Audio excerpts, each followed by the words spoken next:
चनियोट शहर में भी सुथरा पंजाब की कारकर्दगी सिफर, गलियां सड़कें गंदगी का ढेर बन गई। सीवरेज लाइन नकारा हो चुकी है, ये कूड़ा पड़ा है, टैक्स हमारे तरफ आ रहे हैं। सन बरनोला लाओ, ये भी खून चूसो, आजाद कर दियो। साडा गंदा पंजाब होया पिया।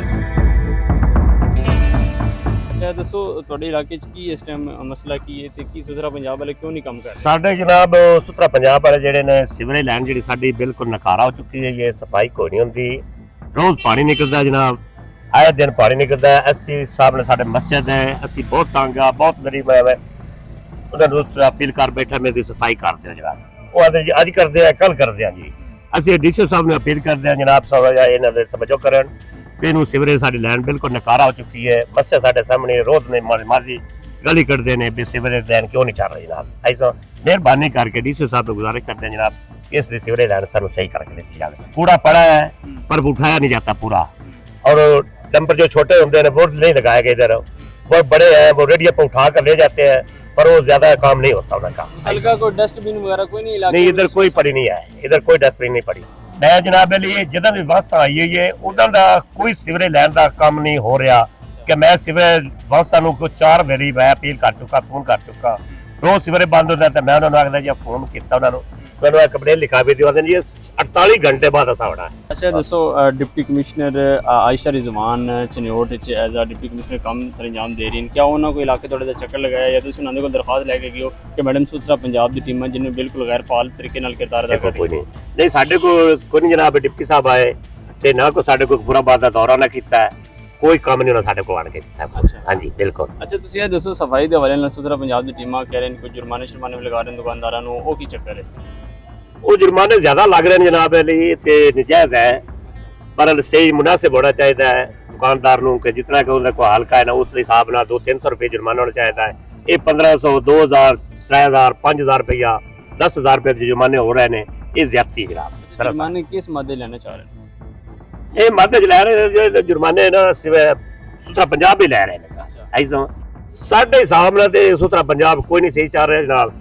इस नाल तो बल्दिया के कोई काम असी अच्छे तरीके नाल ले लेंदे आए, वो इखलाक नाल काम नहीं करदे हैं। ये सुथरा पंजाब कोई काम नहीं सही तरीके नाल नहीं कर। सुथरा पंजाब वाले इंसान टैक्स भी आ रहे हैं, ऐसे देने से इनकारी नहीं है, लेकिन प्रॉपर सफाई की जाए। हम खुद सफाई करते हैं तो टैक्स हमारे तरफ आ रहे हैं। तो चनियोट की आला इंतजामिया से फुल जोर गुजारिश है कि हमारा रोड बनाया जाए। ये देखें 7 हॉस्पिटल है, मरीज आते हैं, बड़ी परेशानी बनती है। कई दफा यहाँ हादसात हो चुके हैं। सुथरा पंजाब की टीमें आके कोई सफाई वगैरह कर रही है इलाके में? कोई नहीं कर रही। कभी कभी आते हैं, इतना म्यार नहीं है सफाई का। हम खुद डेली सफाई करते हैं। इतने प्रोग्राम चल रहे हैं सुथरे पंजाब के, सोना पंजाब हो, साडा गंदा पंजाब होया पिया। कितना फाइन कर रहे हैं ते की कहंदे ने? जी सन 7000 रुपए का फाइन आया पे सुथरे पंजाब निकी जी दुकान की। छोटी जी दुकान है, हर जितनी भी शॉप है 7-7 हजार आया है। अगर कैमरा मैन अगर दिखा सके ये इनकी दुकान है जी, ये पीछे ये इस दुकान का जो है वो इनको 7000 रुपए जुर्माना। एक दुकान पे 7,000 आया जी। अच्छा, एक दुकान को कहते क्या है जी खाली सफाई करने के 7000 रुपए? 7,000 जी बिल्कुल जी। इस टैक्स को कम किया जाए, बिल्कुल आधा किया जाए तो 1 साल का किया जाए। ये महाना इतना मांग रहे हैं, हम गरीब आदमी हैं, बच्चों का पेट पालें, ये गवर्नमेंट को दें। बिल इतने ज्यादा आ रहे हैं। अगर रोड का हालात देखें, हमारा कारोबार ही नहीं है। ये नीचे देखें, बहुत परेशान है। हम किराए 10-10 हजार रुपए किराए दे रहे हैं, ऊपर से 10-10 हजार बिल है। अभी 7,000 का ये फाइन आया हुआ है सुथरे पंजाब का। शिकायत नहीं की कि ये पानी की जो सीवरेज का मसला हल है? इससे पहले कई दफा बोला है जी, सब कुछ शिकायत भी की है, वीडियो भी बनवाई है, प्रेस वाले भी कई दफा आए हैं, तो खुद गुजरते भी हैं डेली वाले। इनको अफसरान को या आला हुकाम को पता नहीं चलता हमारे रोड का क्या मसला है। अच्छा दोस्तों सफाई सुथराई दे तो मामला ठीक नहीं है? भाई सफाई कोई नहीं ठीक, बकाया 7,000 रुपया महीने बाद आ जाए बिल तारो जी, बिल तारो फिर सीधा सफाई करन दा? सफाई करने टैक्स दा जी। सुथरा पंजाब दी जाना? जी हाँ जी हाँ। अच्छा दसो को ਤੁਹਾਡੇ ਇਲਾਕੇ ਕੋਈ ਡਸਟਬਿਨ ਦਾ ਕੋਈ ਇੰਤਜ਼ਾਮ ਹੈ ਜਿੱਥੇ ਕੋਈ ਗੰਛਾਂ ਤੁਸੀਂ ਕਚਰਾ ਪਾ ਲੈਂਦੇ ਜਾਂ ਕੋਈ ਚਾਹ ਕੋਈ ਜਾਂਦੇ?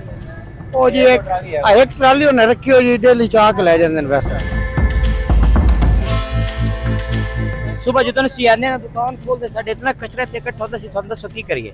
हर महीने बाद 1500 का ये साडे नोटिस तार दिओ। कभी कोई जब कोई प्रोफेशनल टैक्स ला रहा है, अक्सर इतने जनाब डी जेडे साडे सी अगे गुजर गए ने शफाक रसूल साहब इतने अक्सर उन्होंने 1-2 बारी उन्होंने मुलाकात इतने आए ने चेक किया। लेकिन इनके बारे में कोई मालूमात नहीं। तो मिट्टी सटाई है अपनी मदद आप देता है, लेकिन कभी किसी आके नहीं पूछा भी थोड़े हालात की हो रहा की मामला।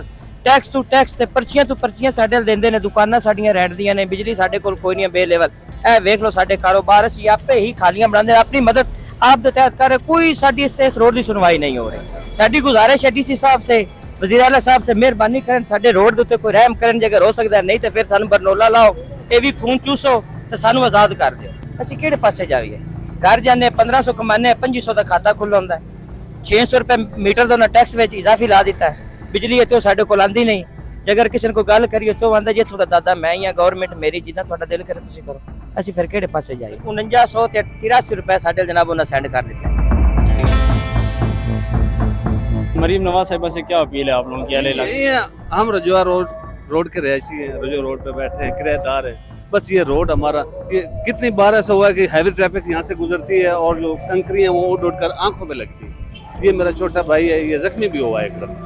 हाँ जी, तो ये बताएं कोई वासा या कोई मुतलका है जो पानी का ये मसला तो कम से कम हल करे? रोड तो चलो बनना बाद में है ना, पहले ये पानी का या जो पानी के कीचड़ यहाँ बने पड़े। देख सकते हैं आप वीडियो में ले सकते हैं। ये एक दिन बारिश होती है, 1 माह तक यहाँ कीचड़ खड़ा रहता है। ये देख लें, 1 माह तक ये कोई भी नहीं आएगा इधर, ना इधर को नाला ना कुछ भी नहीं है। बस ये खड़ा रहना, ये खुश्क होकर हमारे अंदर ही जाना है बस।